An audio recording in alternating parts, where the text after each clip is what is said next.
we're already recording here, but as I always say when I do these things, like I sincerely mean it, not as a platitude, that the world does not need my voice.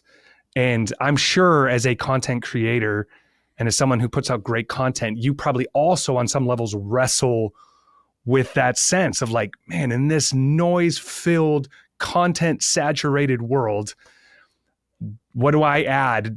Can I add something of value? I think that we all wrestle with that paradox on some levels, right? I don't even wrestle with it. It's just obvious to me that the world does not need my voice. It's not even a question. It's, so, and I think maybe even to a fault, like a lot of the content that I do reflects that, where it's like, if I'm going to be saying something right in a video that also has John Lennox and Christopher Hitchens and all these other people, like I better come in and out and have actually been of some value in that process. So I'm totally with you there. Yeah. Well, let me just say it from my vantage point.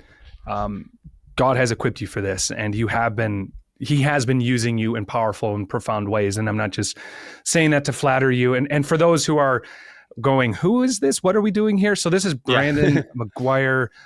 You have the incredibly popular, I mean, let's just call it what it is, YouTube channel, Daily Dose of Wisdom. And God, as I said, is using you.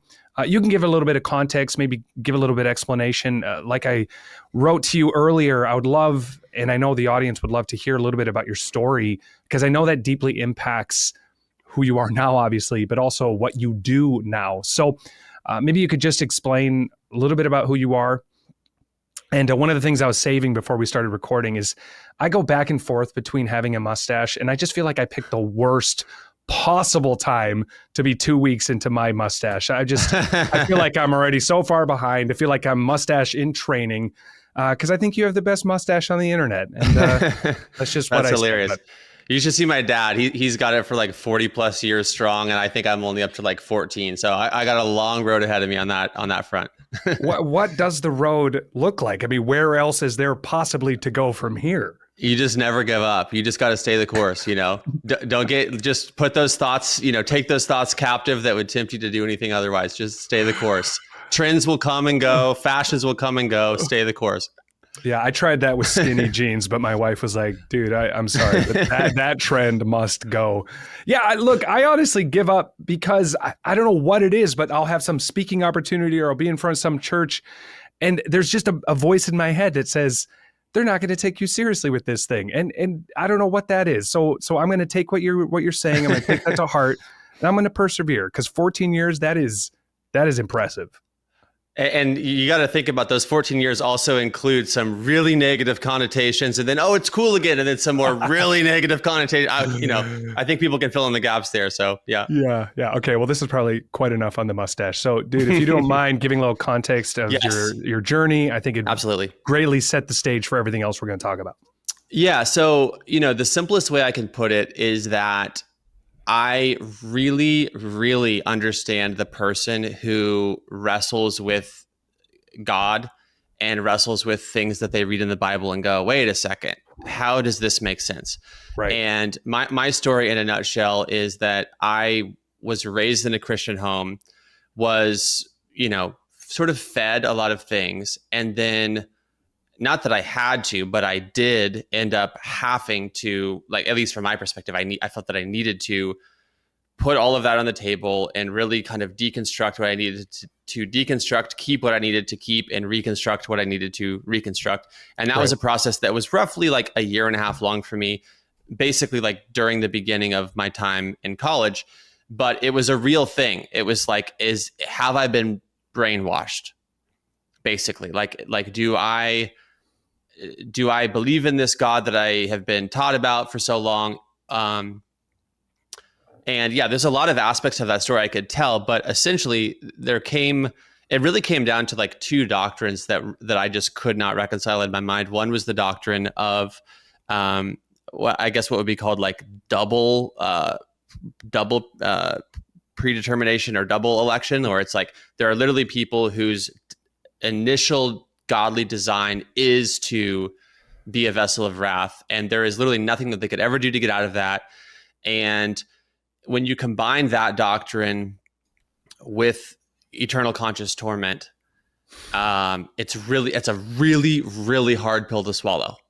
The godly reason for your existence is to be eternally, consciously tortured. And there's nothing you can do about it. And as I thought more through that, and I don't want to go, I usually stay on like mere Christianity as much as possible, but I only say this because I know a lot of other people have probably come to that same position and gone, wait a second, like there's something about the combination of these two doctrines that seems to be, and I should keep that a little bit at arm's length, because we see in part and know in part, and there will be a time when we'll see him face to face and all things will be more clear. But from where I sit now, I just think to myself, this really appears to fly in the face of the God of the gospel, the God who's willing to go the farthest possible distance and to give of his own life for his creation. This really seems to be like two different portrayals of God. Right. And so this is one of the, and there's a lot of other things too, what's going on in Genesis, like why is the tree there in the first place? And like, there's a lot of like the normal things that you kind of end up wrestling with, or like, even the problem of evil, like why, if God is really good, really powerful, really loving, why is the world the way that it is? Why do things just seem to be broken at basically every single level?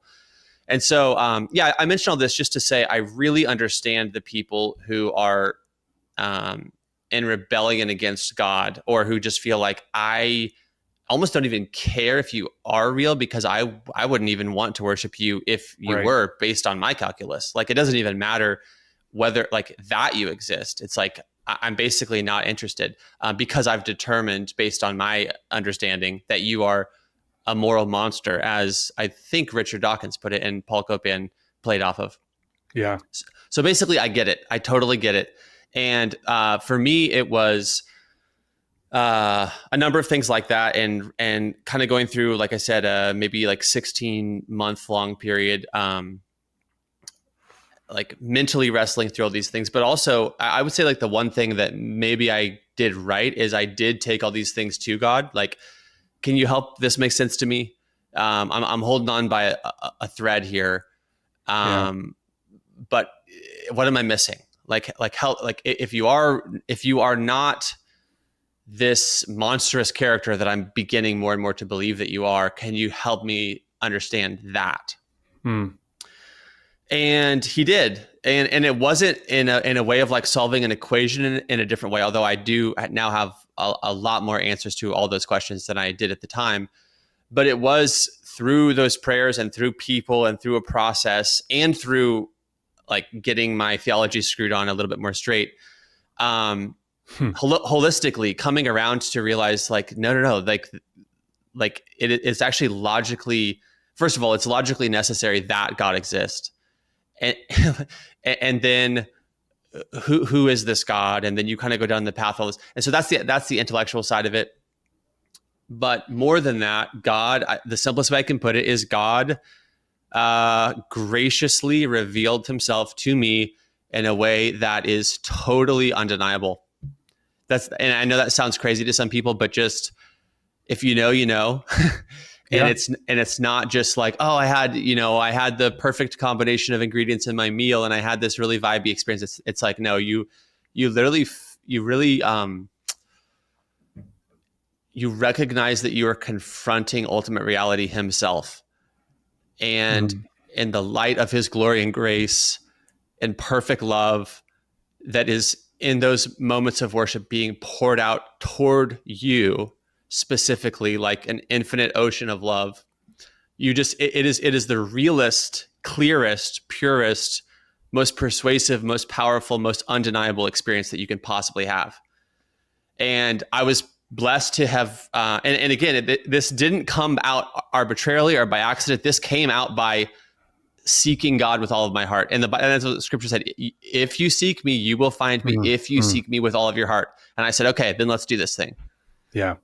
And at the end of that process, again, just undeniable. And it wasn't like this one-time thing. It was just, you know how it is, right? Like, it's just those moments where you're like, God is literally real and he's here and he is the greatest. Yeah. So that's how it went in a nutshell. And then it's like, okay, so we're going to be in this thing together then. I do still have a lot of questions, and I need help. And so Yeah. then the pursuit continued. But I like the way I'm reading this book, The Pursuit of God by A.W. Tozer. We're reading this right now in the Wisdom Society, which is an online community that I run, and we have a book club component to that. And we're reading this book, and he has this amazing insight in this book. He says, it's because we found him that we seek him. And that's exactly what it is. It's because I've tasted and seen that you're good that I desire to come back to the banquet again and again and again. And so it is interaction with God that propels somebody back to God. Who is this God we serve? You are other than us. You are high and lifted up. You are nothing like anything else that I've ever known or experienced. And yet we see through a glass darkly. I want more of you. I want to understand more about who you are. I want to learn how to love you better with my heart, soul, mind, and strength. And that's that is literally a lifelong process. That's the process of sanctification. But it's the greatest journey and the greatest adventure you can ever go on. And just like when you're dating somebody and you're like, I don't know about this person, and you're both kind of on the rocks and you're both on the fence, and like the relationship's not really going very good at that point, where everyone's just being vetted constantly and every action is being scrutinized to the highest degree. Once you're like, you know what? I'm in it to win it with you. There's going to be things that are going to come, but I'm literally in it to win it with you. There's such a difference there. And again, all of this, none of this is bragging on me. This is all by God's grace. But eventually I came to that place where it's like, I've looked and I've found. Yeah. And there's no one like Jesus. I've tasted and seen that the Lord is good for myself. God is no longer a mere character in a book called the Bible or a person from history in the form of Jesus from Nazareth. He is risen, active, and literally existentially my favorite thing, my best thought, my highest endeavor. Like he literally is the most valuable thing in existence. And somehow I understood that at a certain point in time. Oh, you've always been the most valuable thing in existence. I'm now just dialed into that reality, and now I'm benefiting from it now that I'm no longer rebelling against it. This is amazing. To be in unity with the source of my existence himself is an amazing thing that, again, sounds like a lot of words until you go there and you know what I'm talking about. I know that you know what I'm talking about. So I'll leave it there. Yeah. No, I mean, there's so many great analogies that you hinted at.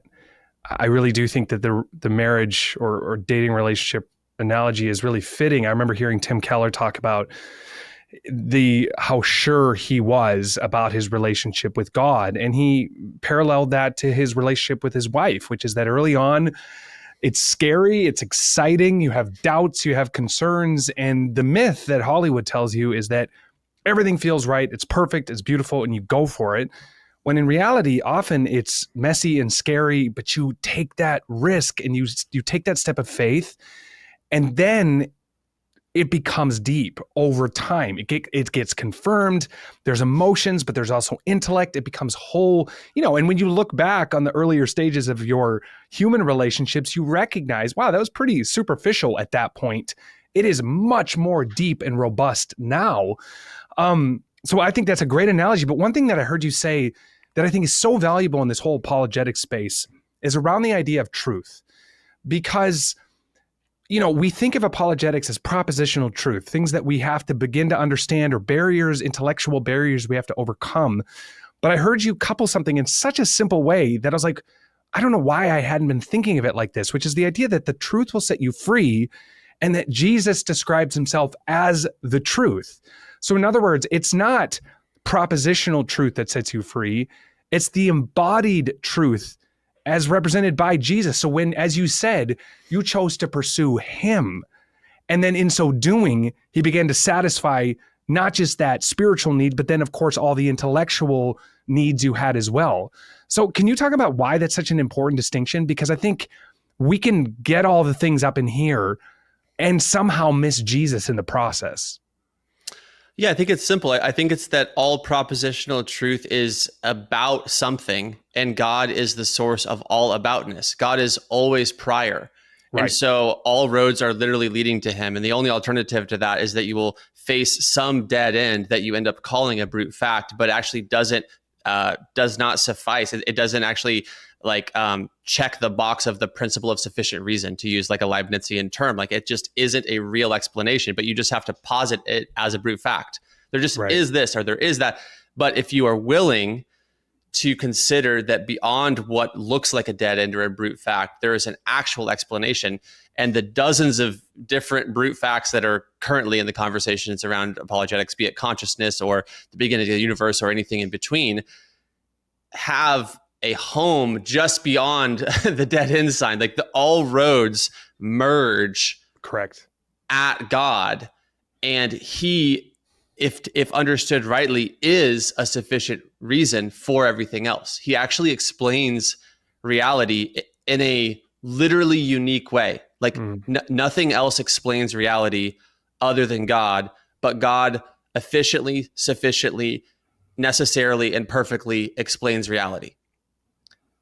And there are a couple things in there that are also like, well, what about this? What about this counterfactual? What about the problem of evil? What about this? What about that? And that's all great. And those are all good conversations to have. But I'm talking about, just to go back to what you said there, I'm talking about how all propositional truth is about something. And there is nothing unless there is God. There is literally nothing unless there is God. Nothing plus nothing equals nothing. God plus nothing equals everything. And so all truth, all propositional truth is each and every individual propositional truth is a different stepping stone pointing you back to the ultimate source of all things. Yeah. Yeah. And it makes me think that, with all of the, what I would argue, spiritual curiosity among deep intellectual thinkers of all kinds today, and even curiosity of Jesus and Christianity, I think that might explain why, in some ways, for all the steps a lot of these figures seem to take, the Alex O'Connors, the Joe Rogans, the Jordan Petersons, for all the steps they seem to take, it is not the same thing as pursuing Jesus himself, right? Like it's almost impossible to even kind of deal with some objections and assent to some ideas and still never quite leap over that chasm to relationship. Does that make sense? It does. And I love that you're kind of just going straight to Jesus, and like we have jumped the gun a little bit there, but it's kind of good that we have, because we're like all cards are on the table. And this is actually really interesting. So what is his name?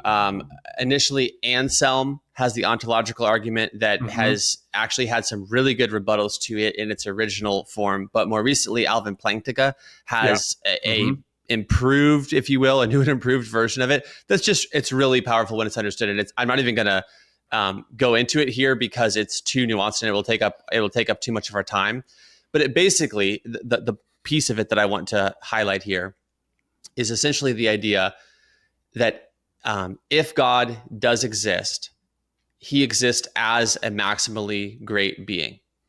That is what we're talking about when we're talking about God. Like I said, always prior, not in the creation, not a object among many objects, but the source of all things, the measuring stick of all values, etc.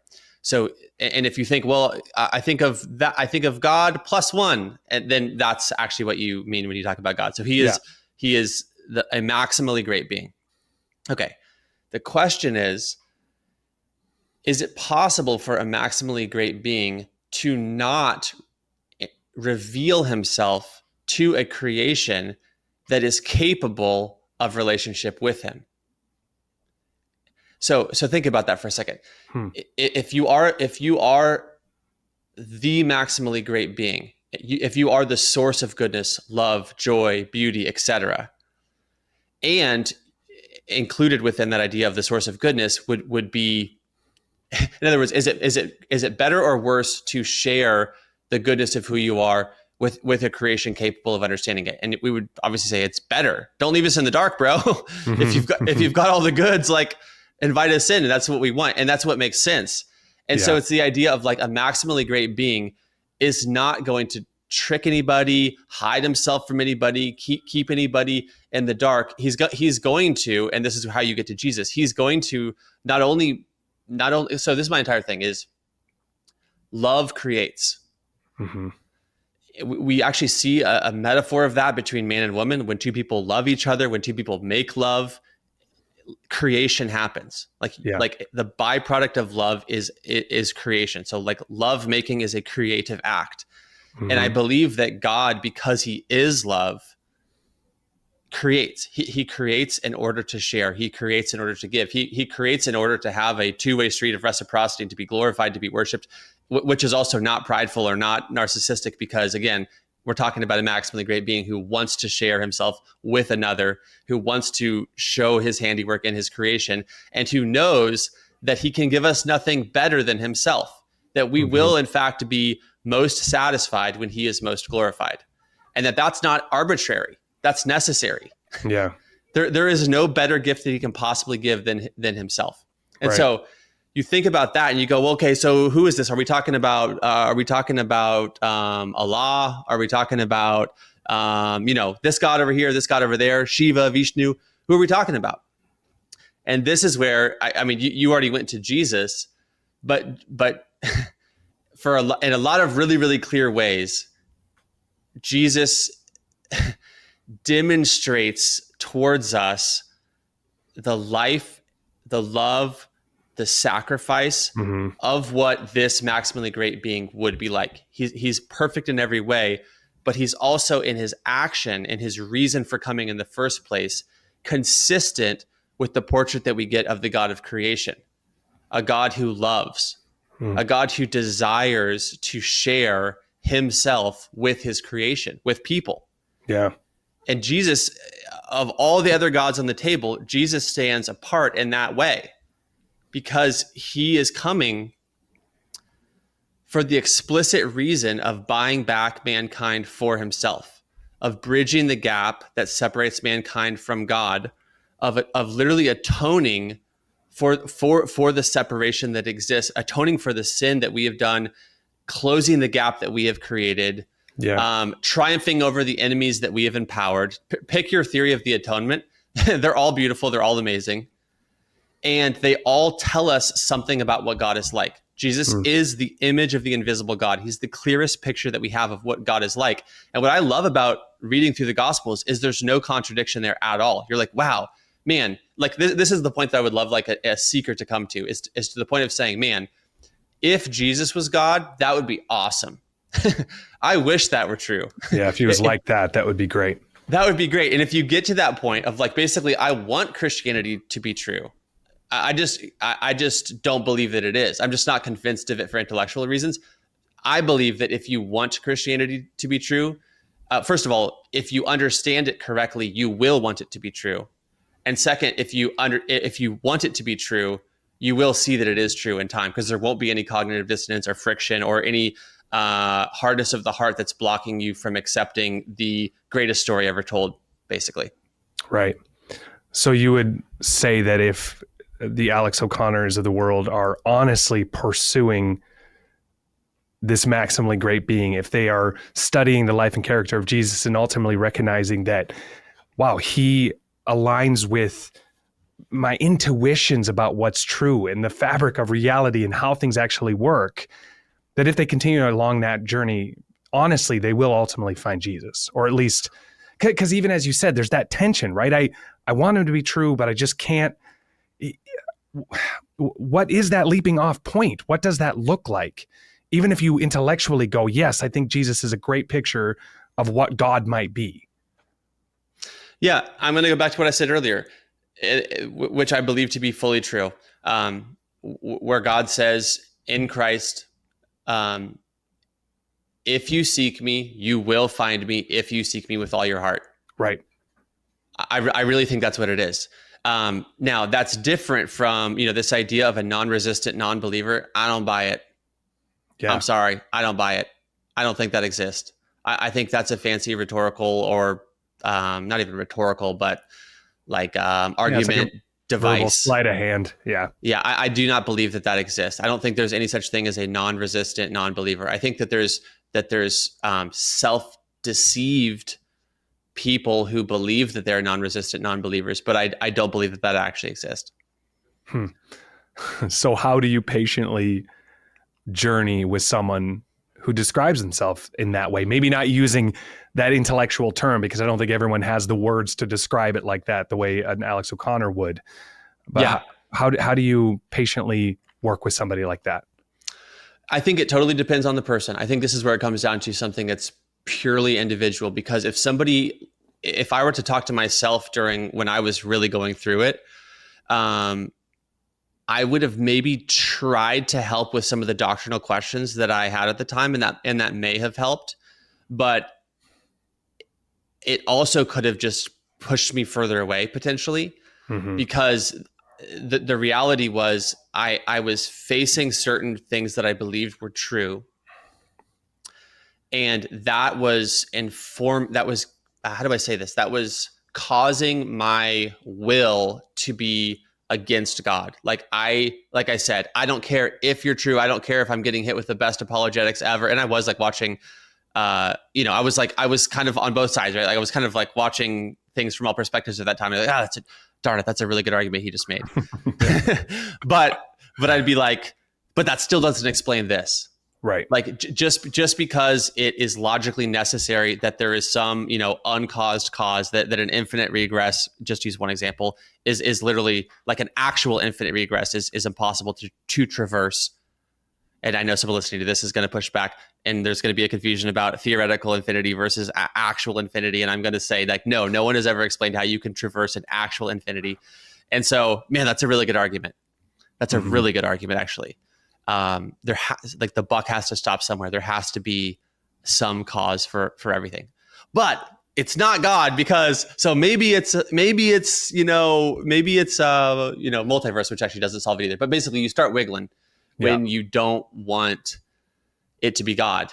And in particular, when you're offended by things in the Bible, you not only start wiggling, but a lot of times I see people kind of go on the offensive and basically be like, I'm now making it my life mission to tell other people about the things that I'm offended by in the Bible, And honestly, I think I very easily could have become that person and could have had a YouTube channel about that at one point. So I think, in short, to answer your question, I think it depends entirely upon the person. Right. And I ultimately think it is a spiritual thing. Like I don't think anybody's going to find God at the end of an equation. Like I found the perfect equation and equal sign God. I don't think anybody's going to find God under a microscope or in a telescope. Those are all category errors. It's God is spiritual. Yeah. And the reality of sin is very, very significant. If someone is in the mindset of moral relativism, of not believing that sin is a factor, well, if sin isn't a factor, then pride isn't a factor. And if pride isn't a factor, then pride isn't a problem. And as long as that is your blind spot, where you don't recognize your own bias in the equation, it's going to be really hard for you to recognize like the need for humility as sort of, I would put it, like the portal into relationship with God. Like he actually does have his own terms, again, not for any arbitrary reason, but because he created us in a particular way that is A, capable of knowing him, and B, capable of rebelling against him. And the rebellion against him is that core piece to a human being, that pride that rises up that says, I don't want anybody over me. Like C.S. Lewis brilliantly said, we want a heavenly grandfather. We don't want a heavenly father. We want someone to come in occasionally and give us presents, take us to the beach, give us a good time. If there's anybody up there, we want a heavenly grandfather. We don't want anybody that actually is like training us, teaching us, speaking to us, putting any kind of rules around us, etc. Right. So I think that those interpersonal, psychological, moral, spiritual reasons are probably equal, if not more weighty than any particular unanswered question. Yeah. Yeah. And the conversation's evolving, right? Because, if we're talking about the new atheist era, there was an almost stark admission by a lot of people that no, there is no big T truth. There is no objective morality. And in some ways, we've kind of retreated into this have our cake and eat it too version of it, where we've kind of made spirituality kind of popular again, and, with drug use and meditation and mindfulness. But it's pseudo humility, right? Because it claims to be sort of universal in its ideals and its some sense of subjectivity in it all, but really just lurking just beneath that superficiality is still that baseline, I'm in control.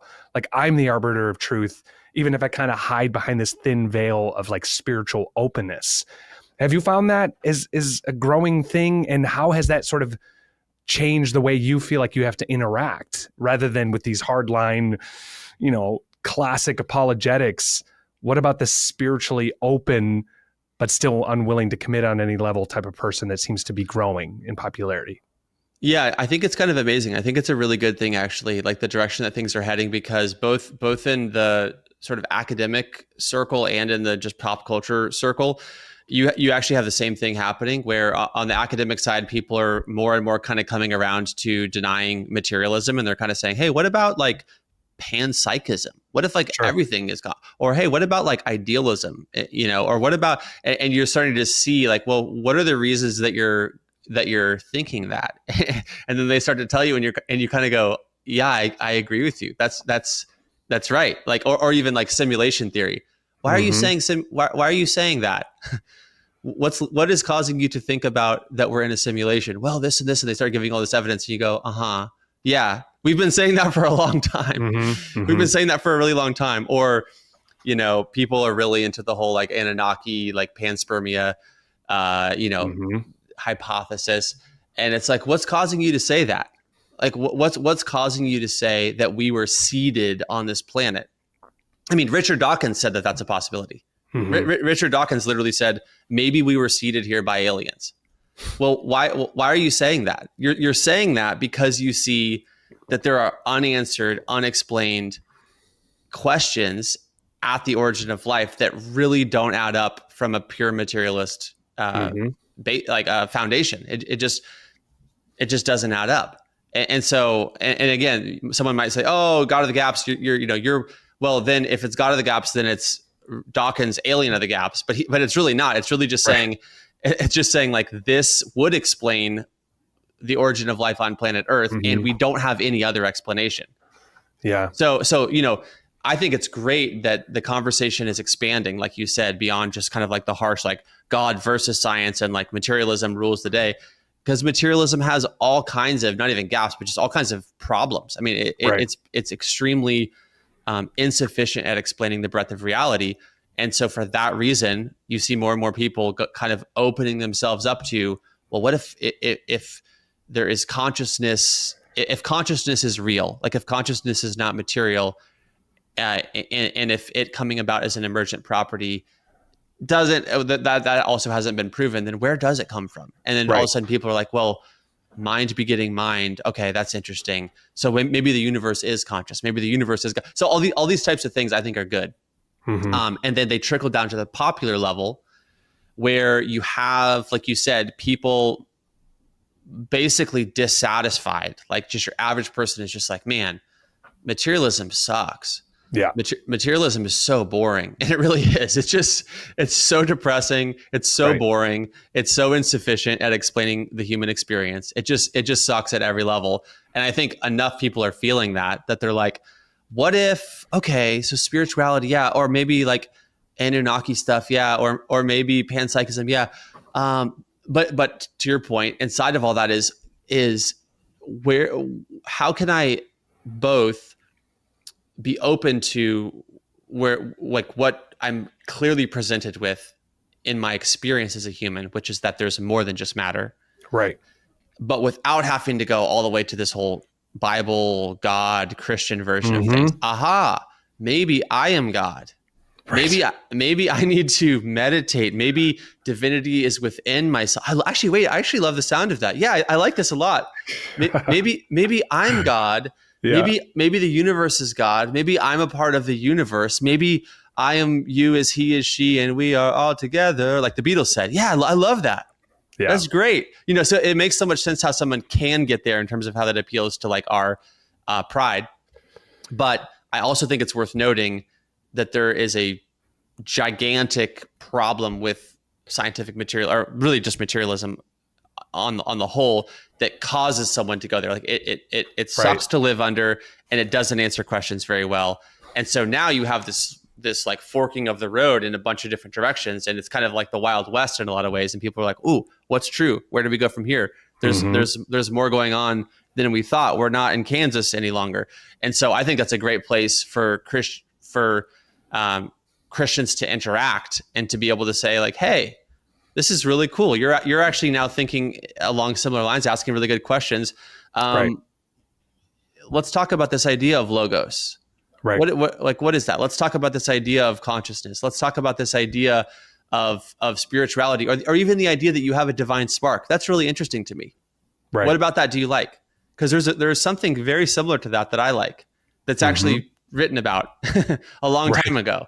Right. You know, and so I just think there's all kinds of great conversations to be had and dots to be connected that are legitimate ways that we can actually come alongside and stand shoulder to shoulder with people and be like, yeah, that's like, I agree with you. I totally agree with you here. But there is also a problem with with you being God, you know, and then we can kind of talk about that. But it's like, I like the basis. Like the basis is there, the ground is shared. Yeah. Let's like the critique of materialism is shared. And then, well, where do we go from here? Let's talk about that. Yeah.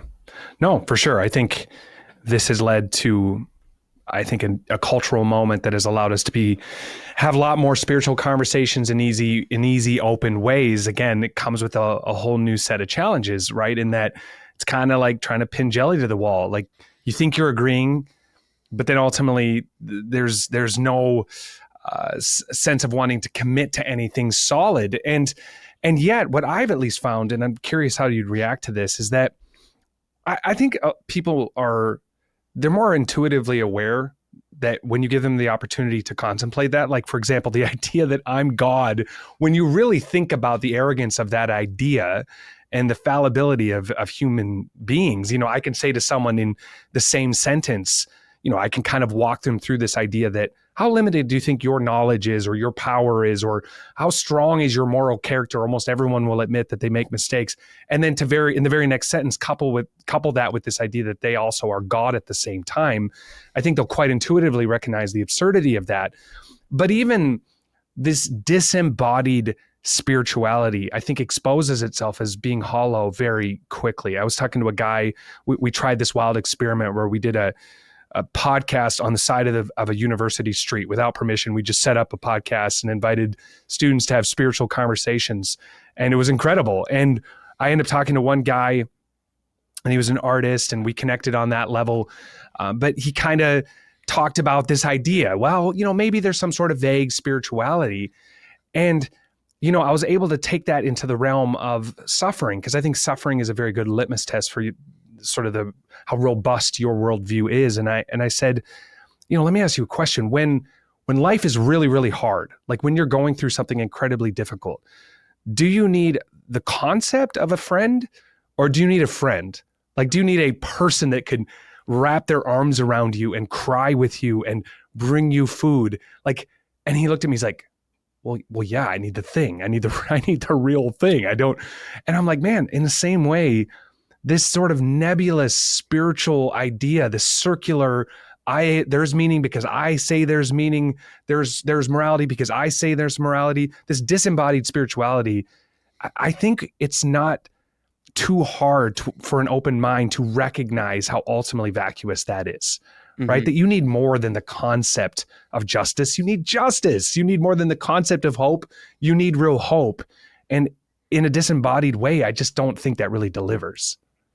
I think it's a phenomenal point. You reminded me, I was talking to a student at UNC one time. I did a little event with Cliff and Stuart connectically. Oh, right. And it was so much fun. And I was talking to this student, and the conversation kind of came right to the point that you're making. And I basically asked him, I said, because he was like, I don't want to give God a name. I don't want to pin it down. Let's not get too specific. Like, it's just something. And I said, well, think about this for a second. Imagine if right now there was like I don't know if I'm allowed to say this, but like a school ping, you know, and I actually jump in front and I take a bullet for you.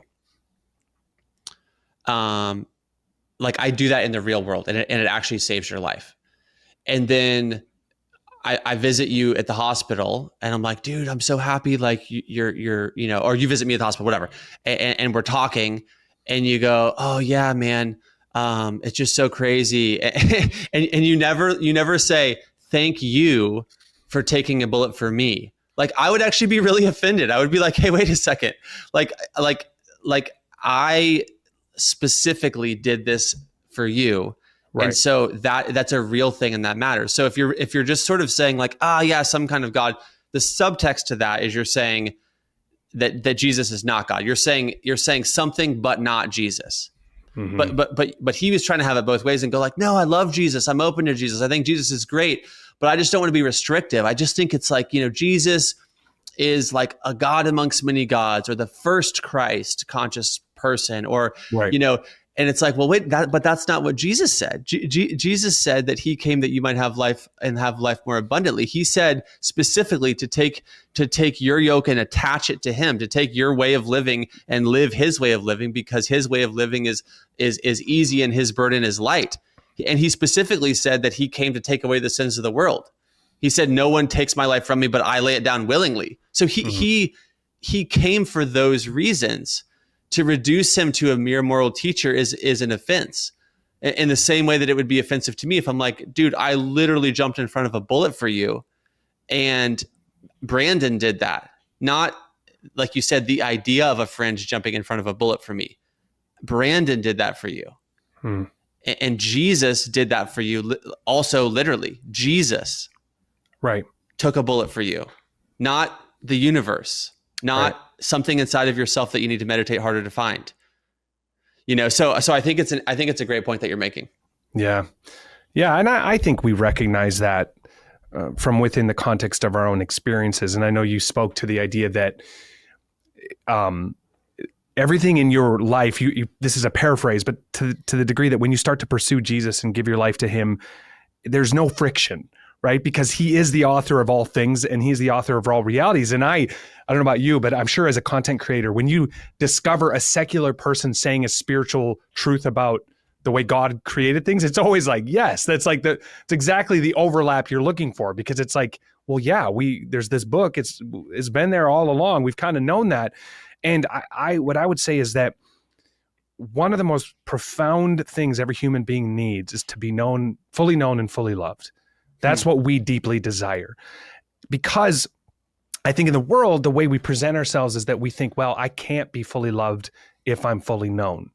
So I hide myself and I mask myself. And sadly, we even see that in the church, and that's tragic, obviously.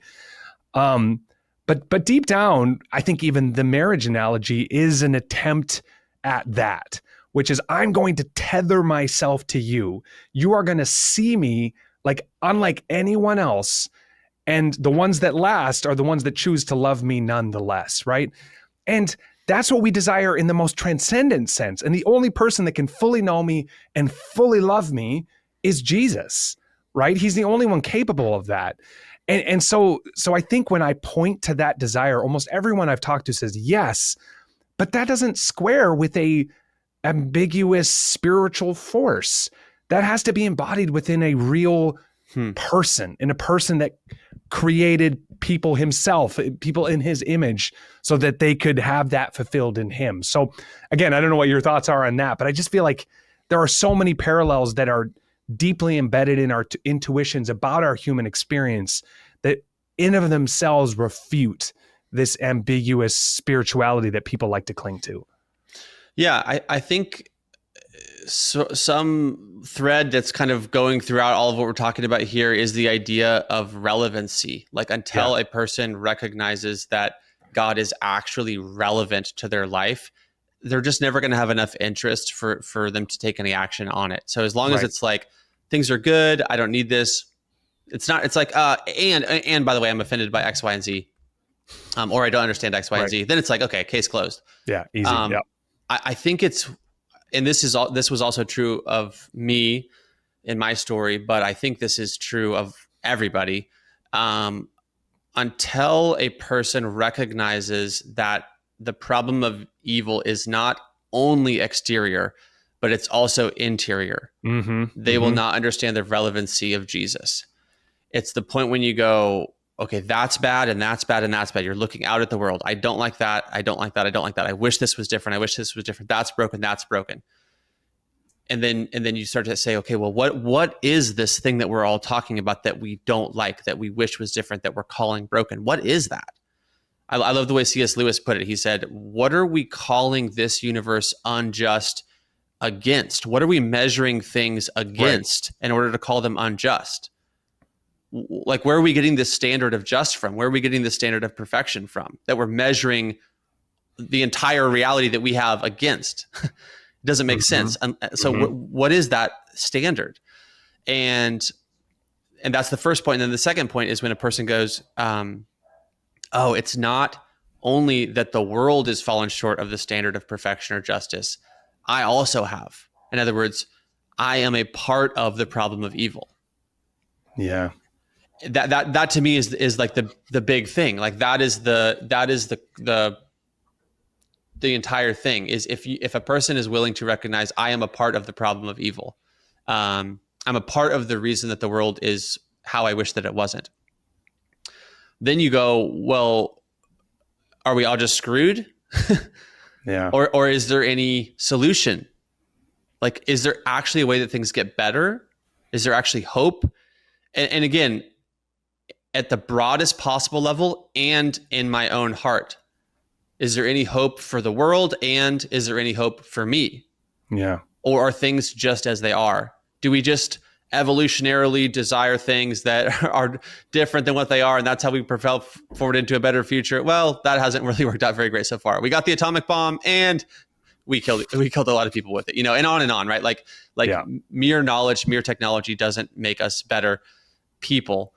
And so I think that's where, again, to your point of what we were talking about there, and just the idea of relevancy, like that is, I think, where the chickens come home to roost, is when you realize, okay, Jesus is claiming to have died. Jesus is claiming to be God and is claiming to have died for the very thing that I hate in the world the most, which is evil.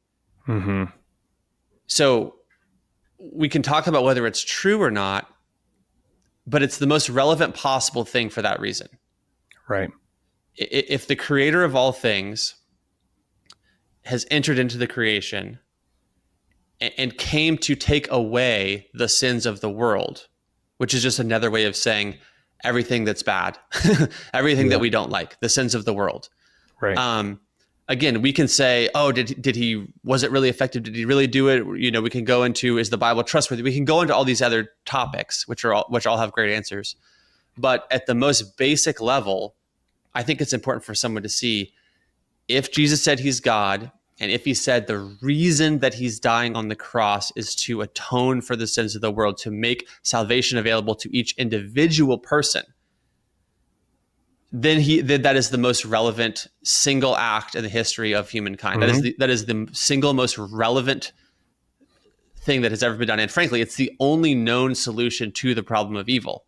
Yeah. And also, it's actually a little bit of an unexpected. It takes a couple layers to actually understand why that particular solution, because I could see someone responding to this in their mind and going, well, why not just snap your fingers and eradicate all evil at midnight tonight? Just boom, no more evil. Right. And this is where you go, well, who's left at 1 a.m.? There's nobody here at 1 a.m. We're all toast. We're all cooked. Yeah. So that's not a real solution. That's like the Thanos solution, and it wouldn't work. And right. it would have no redemptive arc to it. It would have no hope to it. It wouldn't work. So instead, he makes a way for every single individual person to become a part of the new creation, for old things to pass away and all things to become new. And he has this upside down, inside out kingdom, he calls it, which is obviously an old school word, but it's the idea of a reality where he is at the center, a kingdom where he is the king, a reality that is different than the broken reality that we all hate. That is like picture the cross as a pebble being dropped in an ocean, and the ripples go out in all directions infinitely, and it slowly takes over everything until all bad things come untrue. Mm-hmm. And that really is what the gospel message is. It's not just that Christ died for the individual, but it's the individual makes up the church, which is the bride of Christ, which is advancing a kingdom, and a day is coming when literally every tear is wiped away and all things are new. So he is eradicating the problem of evil, salvation by salvation, person by person, as the lights come on for for each individual, and the kingdom advances. So yes, it's incremental. Yes, it's a little bit unexpected, but it's the only way that I can think of, and I would love to hear your thoughts about this. It's the only way that I can think of to respect people who are in his image and who actually have like will, who actually have like real choices to make, and not just override everybody's will, in which case we're back to Robosville. And at the same time, to say I'm planting seeds that are growing. The kingdom of heaven is like a mustard seed. It looks really small, but it grows into a tree that's so big that all the birds of the air come and nest in its branches. And there's so many, like Jesus talked so much about this idea. A little bit of yeast, impacts the whole, leavens the whole dough. Jesus was always talking in these symbolic ways about how he's doing something that is small, that is unexpected, that is not what the Jewish expectation of like a king coming and literally kicking everybody's butt. But he's coming subversively, quietly into an insignificant town in Bethlehem, as quiet as snow falling on a Christmas night. He enters in, the author writing himself into the story discreetly. The whole thing is this beautiful, slow, redemptive arc that ends up making all things new. And it's honestly beautiful. No, it is. And I think it perfectly captures that seeming paradox that I was alluding to, which is that, any sort of bitterness towards the injustice out there that does not simultaneously recognize the contributions I daily make to that injustice is living in incongruence, internal dissonance. And people can feel that. They can feel that I'm also part of this. I'm also part of the mess, right? So then we have to become our own gods, because if I'm the arbiter of morality, then maybe I can somehow remove myself from that picture, but we can only outrun that for so long. And so what's so beautiful in the gospel is that while I was still yet a sinner, Christ died for me, right? And that to me is that perfect marrying of perfect knowledge and perfect love. Like God looks at me the way I look at my kids, and he doesn't see perfect, but he says, I still love you anyway, and I can bring you hope beyond this place. And so I think that's what's so beautiful. And it's this beautiful arc embodied through an individual, right? We're not just part of some collective narrative, yet we are, but we're also individually seen and redeemed by the one that made us. And so that is where it is both small and glorious and magnificent at the same time, because it's happening in the whole world. It will happen in the whole world, but it's also happening in me. And the God of the universe actually sees me and still has a plan to redeem me despite this imperfect vessel that I now live in. So I think it's a beautiful thing. And I'm completely with you. And you said something that, I know we're running out of time here. I want to respect your time, but are we really? Whoa. I know that was 1 hour, man. I know that's the measure. To me, that's the measure of the greatest conversation. So I've thoroughly enjoyed this. I feel like we're in the first quarter. This is crazy. I know. And to be honest, if we were going full Joe Rogan, we would be in the first quarter. But unfortunately, I got kids at school I got to pick up. But, exactly. But anyway, dude, I really appreciate you. And I think maybe a thought to wrap up here for those who've kind of their heads swimming with all of this information. I do agree with you that this is ultimately spiritual, and that there is a profound supernatural work that happens when we just preach the gospel. And for all of the complexities of the things we've attempted to unpack here, so often it's those moments when I look somebody else in the eye and I say, look, I can't convince you with words, but like I hear in your story, I experienced this. And God revealed this to me. Yes, his perfect love for me, but also my desperate sinfulness and my need for saving. How much of this ultimately, for as complex as we've made it, comes all the way back to the simplicity of the gospel and our willingness to share that with, I think, a world that's more open to hear it now than ever. Can I say one last thought? Yeah, please. I was hoping you would. Okay, yeah. So just because I do think this is important, is for the person who, in light of all of this, is maybe thinking, you guys are kind of speaking to this broad, almost abstract idea of all things get better in the end, but that does not address, my mom who died last year, or the person on an island that has never heard about Jesus, or, we can think of these examples where the subtext of each of the examples is basically, but that is unjust. You guys are talking about justice and peace on earth and things getting better, but I know that is unjust, and I know that is unjust.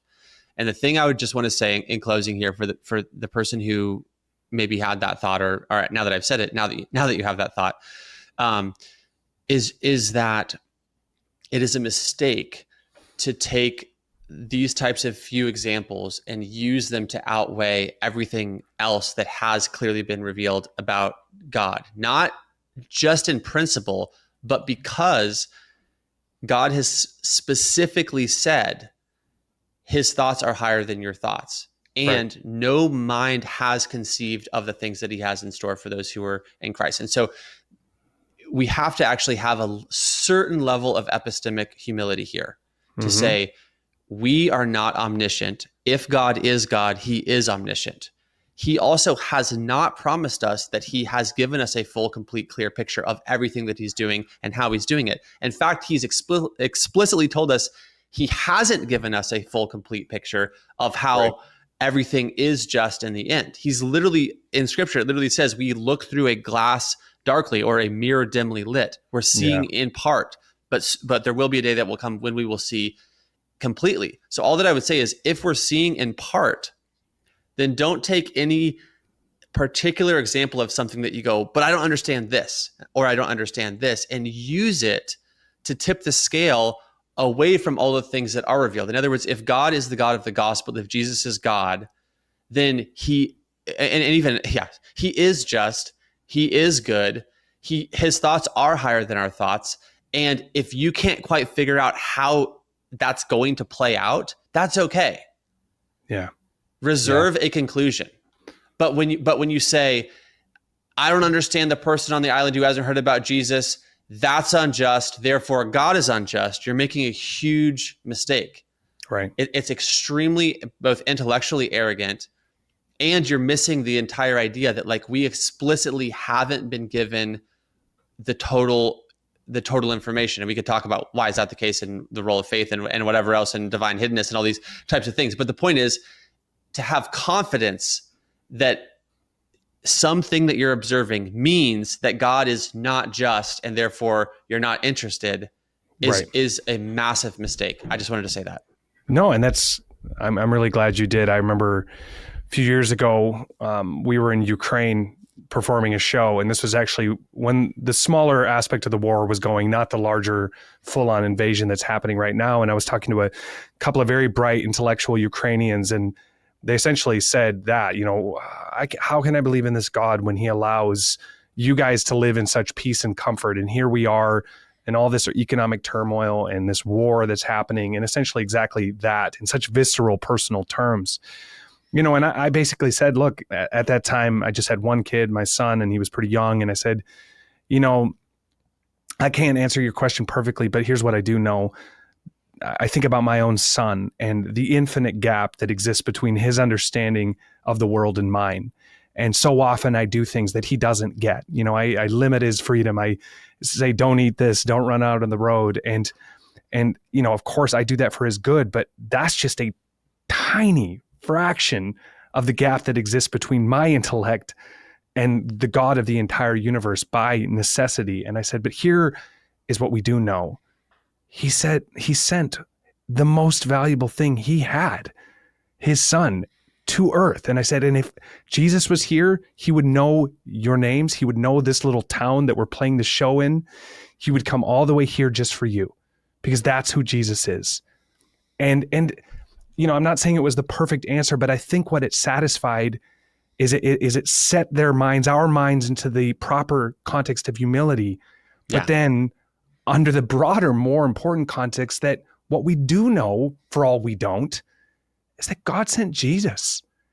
And that is the most profound gift that really, I think, is kind of, I don't know what the perfect analogy is, but it's like we've been given the cheat code and we're complaining about some of these peripheral gaps in our knowledge. And I think God would say, what else do you need? Look what I've done to prove it. Exactly. The point is, because the gospel is so over the top slanted in our favor, and God demonstrating his grace towards us and his goodness toward us and literally dying for us, incarnating himself and dying for us while we were still sinners, that is a huge counterfactual that you should not. So the way you said it is perfect. Like we know too much about God because of Jesus to look at some little thing that we don't understand and conclude that he isn't good or just, and there's also philosophical problems with that, but we'll leave it at that for now. But I do think that is an important point, because I think a lot of people trip over some particular instantiation of evil that they don't understand. And they say, God cannot be good or just because this thing. That is a mistake. Yep. And there's roots of the Enlightenment and secular humanism, and how, maybe 200 years ago, no one would be as arrogant as to question the moral decisions of the maximally great being. But here in 2025, I can criticize anyone and anything because I'm the arbiter of morality and the definer of truth. And that's a whole nother thing for a different day. But Brandon, this has been awesome. This conversation flew by. I so value your time. And like I said before we started, God is using you. And so my prayer, and I know those listening, we're going to be praying that God continues to use you. I hope we can do this again, because I feel like we just literally scratched the surface of a million things we could talk about. And for the very least, we could just see, you could hold me accountable to the mustache growth. And we could just together, we could strive for a day where mustaches they outlast all whims and capricious dips and turns of fashion. That would be my hope. Exactly. The original men definitely did not have any razors to, so we're bringing it way back. That's all I'm saying. Well, let's just safely say you're bringing it way back, and I am lagging terrifyingly behind. But dude, thank you. Appreciate this. I'm going to hit the end record button to make sure your file uploads. So don't jump off right away. But man, appreciate it. And let's do it again soon. Yeah. Thanks for having me on. It was awesome. Thanks for watching Provoke and Inspire. If you enjoyed this content, could you do me a favor and hit that like button? Leave us a comment, because this ultimately is a conversation. Hit that bell thing, I think, right? And YouTube seems to be recommending another video for you to watch. Check it out. Stay involved. Also, provokeandinspirepodcast.com for everything else. That's it. Peace.